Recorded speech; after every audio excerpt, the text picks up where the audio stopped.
NMMS exam के अंतर्गत set वाले पेपर में यानी सेकेंड पेपर में मैथ्स के 20 क्वेश्चंस आते हैं। इसी से संबंधित 20 क्वेश्चंस का एक मॉडल पेपर का सॉल्यूशन हम लोग देखेंगे। आइए देखते हैं।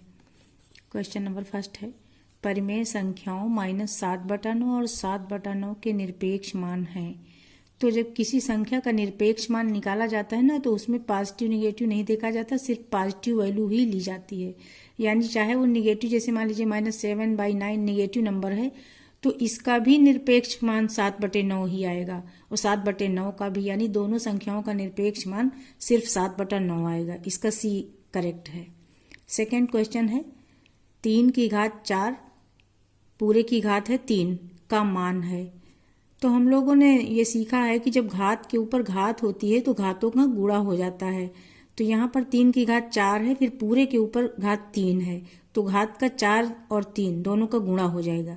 ये इसका हो जाएगा 3 की घात 4 गुणा 3, यानी 3 की घात 4 3 12, 3 की घात 12। इसका आंसर डी सही हो जाएगा।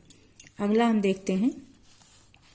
इसमें 3 अलग अलग संख्याएं दी हैं जिनका वर्गमूल निकाल करके हमें सम कर देना है। तो अगर 900 का हम वर्गमूल देखें तो इसके गुणनखंड 900 के हो जाएंगे 30 गुणा 30, अंडर रूट में ही रख देते हैं।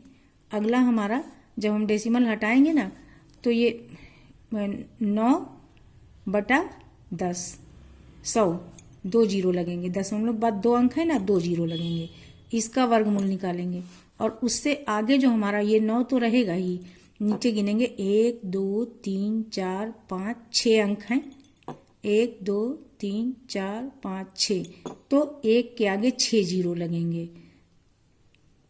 अब इसका वर्गमूल निकालना होगा।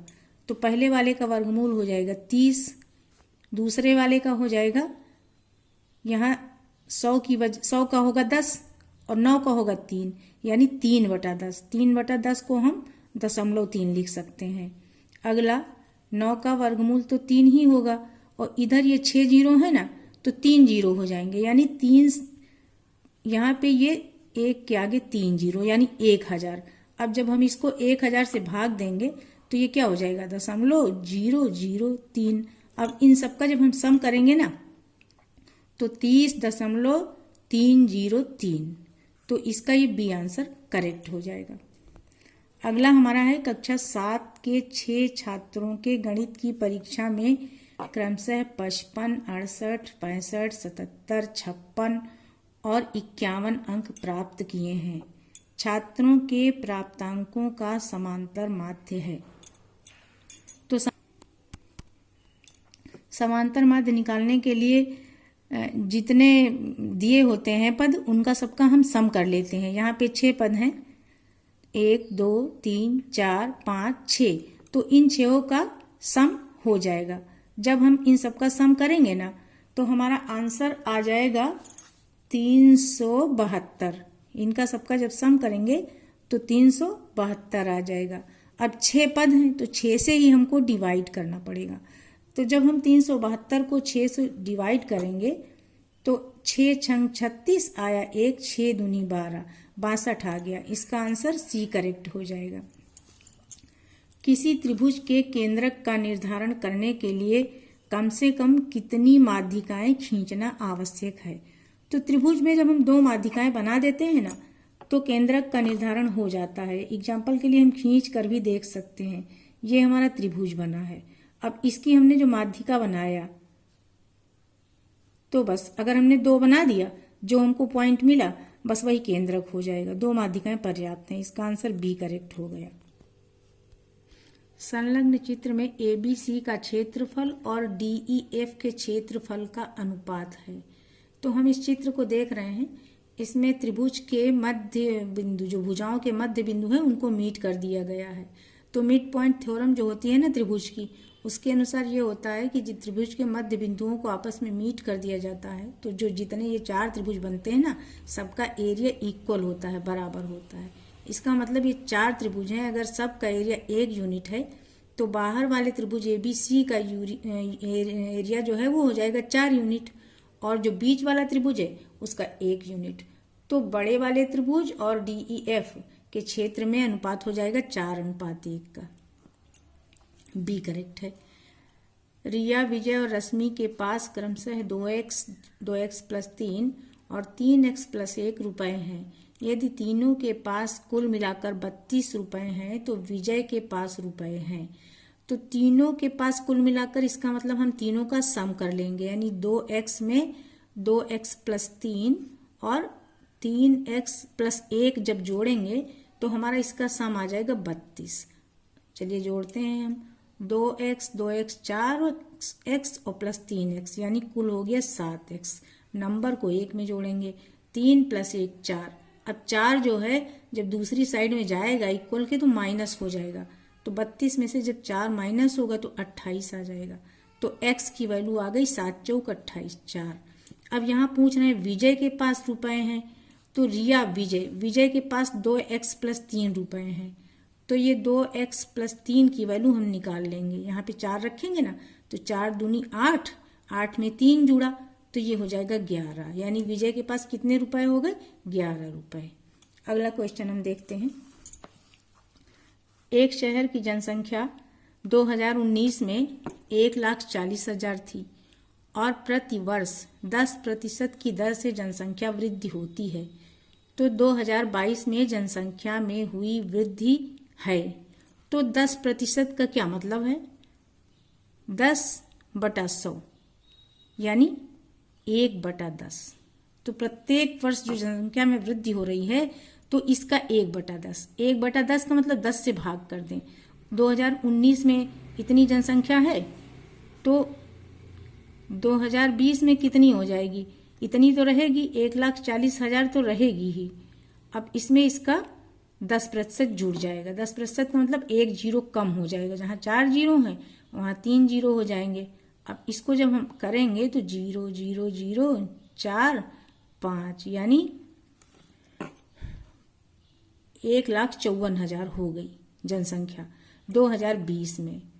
अब 21 में हम देखें तो इसका 10% और जुड़ जाएगा। तो ये 2021 में क्या हो जाएगा? इसमें 1 जीरो और कम होके इसी में जुड़ जाएगा। इसको हमने जोड़ा तो ये आ गया 9 5 1 4। 2021 में जनसंख्या हो गई 1,69,400। अब प्रश्न कह रहा 22 में जनसंख्या में हुई वृद्धि। तो अब 2022 में जो वृद्धि होने जा रही है वही आंसर पूछ रहा है। तो 2022 में जनसंख्या वृद्धि कितनी होगी? इसका 10% यानी 1 जीरो कम कर देंगे। तो 2022 में वृद्धि होगी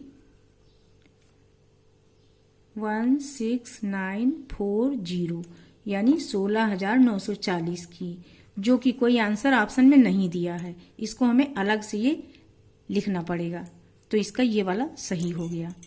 अब हम 9th क्वेश्चन देखते हैं।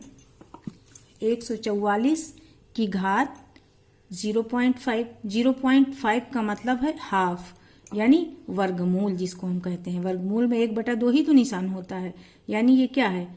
144 का वर्गमूल है और ये 16 का वर्गमूल है। तो 144 का वर्गमूल क्या होता है? 12 बराम 144 और 16 4 चौक 16। तो अब ये दोनों का सम हो जाएगा 12 4 16। आंसर इसका ए करेक्ट हो गया। अगला क्वेश्चन है 21 सेंटीमीटर लंबी रस्सी को 2:3 में बांटने पर रस्सी का बड़ा भाग है। तो इसमें 21 सेंटीमीटर की रस्सी है, इसको हमें 2:3 में बांटना है। 3 वाला पार्ट कितना है उसकी रियल लेंथ वो हमें बताना है। तो जब भी हमें अनुपात में बांटना होता है तो हम अनुपातों का सम कर लेते हैं। तो अनुपातों का सम हो गया 5। अब 21 को बांटना है तो यहाँ 21 लिखेंगे, फिर गुणा का निशान। जो पार्ट हमें निकालना है, जैसे 3 वाला निकालना है ना, तो 3 और बटा अनुपातिक योग 5। अब इसको हम सरल कर लेंगे तो हमारा हो जाएगा 3 एकम 3, 3 दूनी 6, 63/5। जब हमने भाग किया ना तो 5 एकम 5 आया 1, 5 दूनी 10, फिर बचा 2, सॉरी 3, 5 छक्का 30 हो जाएगा। तो इसका आंसर हो गया 12.6 सेंटीमीटर। ये बी वाला करेक्ट हो गया। अगला क्वेश्चन हम देखते हैं। एक आयताकार पार्क का क्षेत्रफल 5x² + 17x + 6 वर्ग मीटर है। उसकी एक भुजा x + 3 मीटर है तो दूसरी भुजा होगी। तो दूसरी भुजा हम कैसे निकालेंगे? क्षेत्रफल क्या होता है? भुजा गुणा भुजा। तो एक भुजा दी है, दूसरी भुजा हम मान लेते हैं ए है, तो ए और गुणा x प्लस 3 ये बराबर हो जाएगा 5x² प्लस 17x प्लस 6। अब हमको a फाइंड कर लेना है, तो ये क्या करेगा? x प्लस 3 इधर आके भाग कर देगा, तो हम भाग कर लेते हैं इसको x प्लस 3 से। 5x² plus 17x plus 6। अब x प्लस 3 से जब हमने भाग किया तो ये 5x बार जाएगा, 5x बार ले गए। अब 5x से इसको मल्टीप्लाई करके इसके नीचे हम सेट कर देंगे। तो 5x से इसको किया पहले वाले को, तो ये 5x² हुआ। अब दूसरे वाले को किया तो 5 × 15x आ गया हमारा 15x। अब भाग ले जाने के बाद इसको माइनस किया जाता है, माइनस किया ये कट हो गया, यहाँ बचा क्या? 2x और ये 6।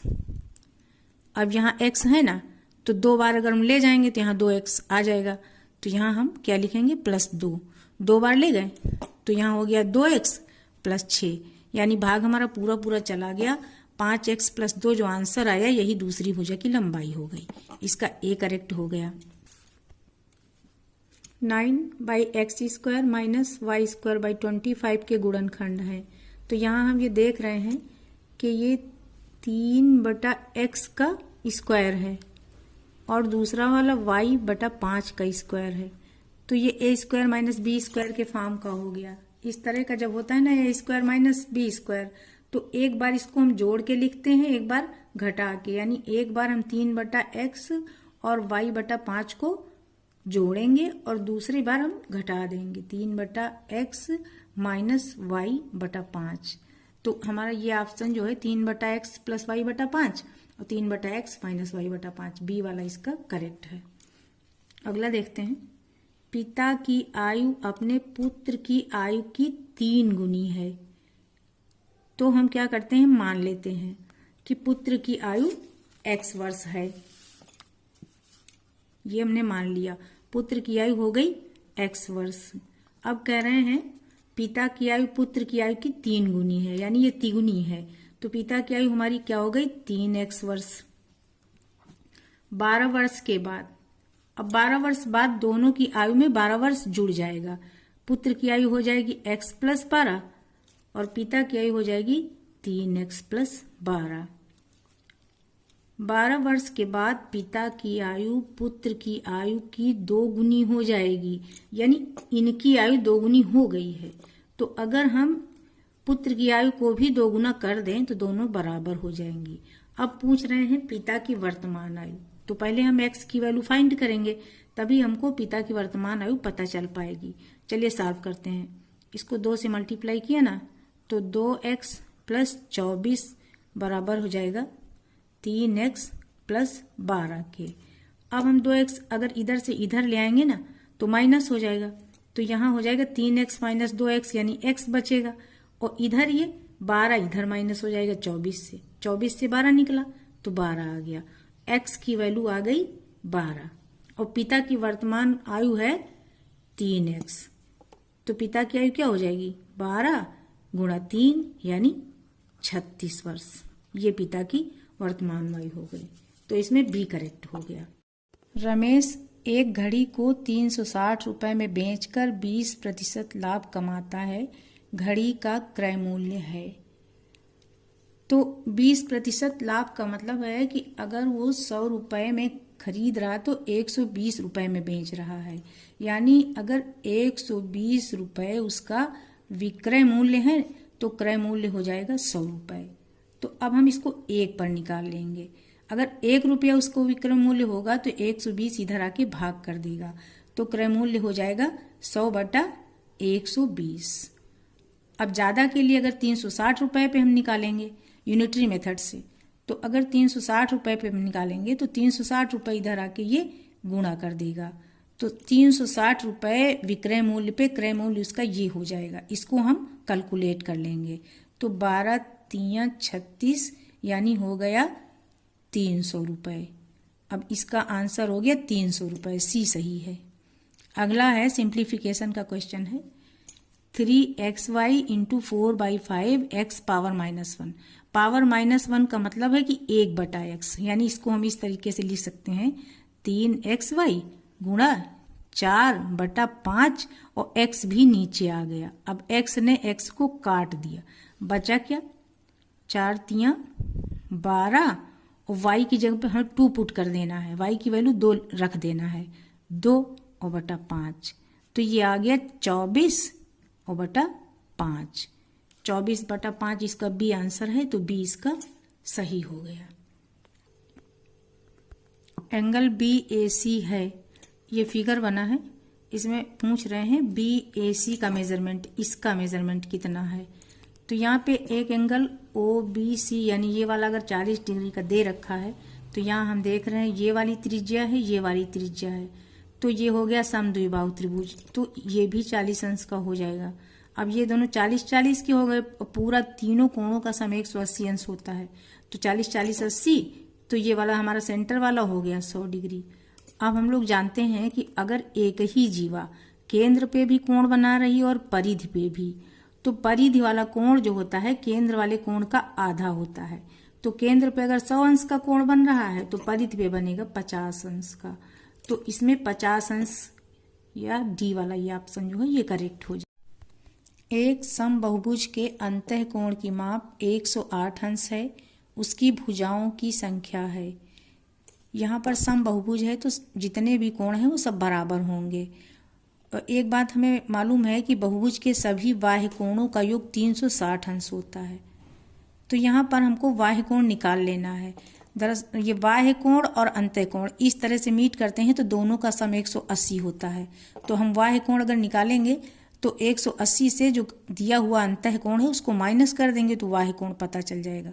तो 180 से हमने 108 माइनस किया तो ये आ गया 72 डिग्री बाह्य कोण। अब कोणों की संख्या जितनी होगी भुजाएं भी उतनी ही होंगी। मान लीजिए कि ये ट्रायंगल हमने बनाया है, अब इसमें देखिए अगर 3 बाह्य कोण हैं, ये तो 3 ही भुजाएं हैं ट्रायंगल में। तो वही बात किसी भी बहुभुज के लिए है, कोई भी समबाहुभुज है जितने कोण उसमें होंगे बाह्य उतनी ही भुजाएं होंगी। तो भुजाओं की संख्या हमें जब निकालनी है ना, तो जो ये कोणों का योग है उसको एक कोण के मान से भाग दे देंगे। तो 360 को जब हम 72 से भाग दे देंगे तो ये जाएगा 5 बार, तो इसका आंसर आ गया 5, यानी ये पंचभुज है, ए सही है इसका। ₹100 का 10% वार्षिक ब्याज की दर से 2 वर्षों के चक्रवृद्धि और सरल ब्याजों का अंतर है। तो यहाँ पर हम 100 रुपये का 10%, 10% का मतलब 100 रुपये पे 10 रुपये एक वर्ष में। तो पहले वर्ष का अगर हम देखें साधारण ब्याज तो 100 रुपये पे 10 रुपये मिलेगा, और चक्रवृद्धि ब्याज भी 100 ही रुपये पे मिलेगा, तो वो भी 10 रुपये पे होगा। जब दूसरे साल का हम देखेंगे तो 100 रुपये पे साधारण ब्याज तो 10 ही रुपये मिलेगा, लेकिन जब हम चक्रवृद्धि ब्याज की बात करेंगे तो चक्रवृद्धि ब्याज का मतलब है ब्याज पर ब्याज। तो अब हमारा दूसरे साल में 110 रुपये पे चक्रवृद्धि ब्याज निकलेगा, क्योंकि ब्याज पर ब्याज का मतलब 10 रुपये ब्याज भी जुड़ जाएगा मूलधन में, तो वो हो जाएगा 110 रुपये। अब 110 रुपये पर जब हम ब्याज निकालेंगे तो 100 पर 10 और 10 पर 1, यानी चक्रवृद्धि ब्याज हो जाएगा 11 रुपये। अब यहाँ कह रहे हैं दोनों ब्याजों का अंतर, तो साधारण ब्याज तो हमारा 20 रुपये हुआ, चक्रवृद्धि ब्याज हो गया 21 रुपये, तो दोनों ब्याजों का अंतर हो गया 1 रुपया। अगला क्वेश्चन है 6 छात्रों की ऊंचाई के आंकड़े निम्नवत हैं। ये दिए हुए हैं आंकड़े 148, 151, 153, 145, 143, 152 सेंटीमीटर। तो इनकी माध्यिका निकालनी है। तो यहाँ पर हमारा क्रम ये बनेगा कि पहले हम सबसे छोटा लिखें फिर उससे बड़ा, इस तरीके से हमें क्रम में इनको लगा देना है। तो पहले सबसे छोटा हो गया 143, उससे बड़ा हो जाएगा 145, उससे बड़ा होगा 148, फिर है 151 और फिर है 152, फिर 153। अब माध्यिका का मतलब बीच वाले पद, तो बीच वाले पद इधर के 2 छूट जाएंगे, लास्ट के 2 छूटेंगे, 148 और 151 हो जाएंगे। तो माध्यिका निकालने के लिए हम क्या करेंगे, अगर बीच का एक पद होता तो वही हो जाता, लेकिन जब 2 पद होते हैं ना तो उनका सम करके हमें आधा करना पड़ेगा। तो हम 148 और 151 को जोड़ के 2 से भाग दे देंगे, तो इनका जोड़ आ गया 299। अब इसको हम 2 से भाग देंगे तो हमारा आ गया 2 एकम 2, 2 चौके 8, 2 नवा 18, 1 बचा, दशमलव लगाया, 2 पंजे 10, 149.5। इसका ए करेक्ट हो गया। लास्ट क्वेश्चन है, एक विकास क्षेत्र में 2x+5 विद्यालय में ऑपरेशन कायाकल्प के कार्यों के कारण प्रत्येक विद्यालय में 5x-3 छात्रों का नामांकन बढ़ गया, तो पूरे विकास क्षेत्र में कुल छात्र बढ़ जाते हैं। यहाँ पर हम देख रहे हैं विद्यालयों की संख्या है 2x+5। अब हर स्कूल में बच्चे बढ़ रहे हैं 5x-3, 5x-3, हर स्कूल में 5x-3 बच्चे बढ़ रहे हैं। और विद्यालयों की संख्या कितनी है? 2x+5। तो एक विद्यालय में इतना, तो 2x+5 विद्यालयों में, तो हम इसको क्या करेंगे, 2x+5 से मल्टीप्लाई कर देंगे। अब हम बारी बारी से इसमें गुणा करेंगे। 5x का 2x से जब गुणा होगा तो ये हो जाएगा 10x²। अब यही 5x इस 5 को करेगा तो हो जाएगा 25x। अब -3 से भी दोनों पदों का गुणा होगा, तो पहले इसको करेंगे तो ये हो जाएगा -3 दूनी 6x हो जाएगा। फिर 5 को करेंगे तो ये हो जाएगा -15। अब हमारा गुणनफल क्या हो गया, 10x²।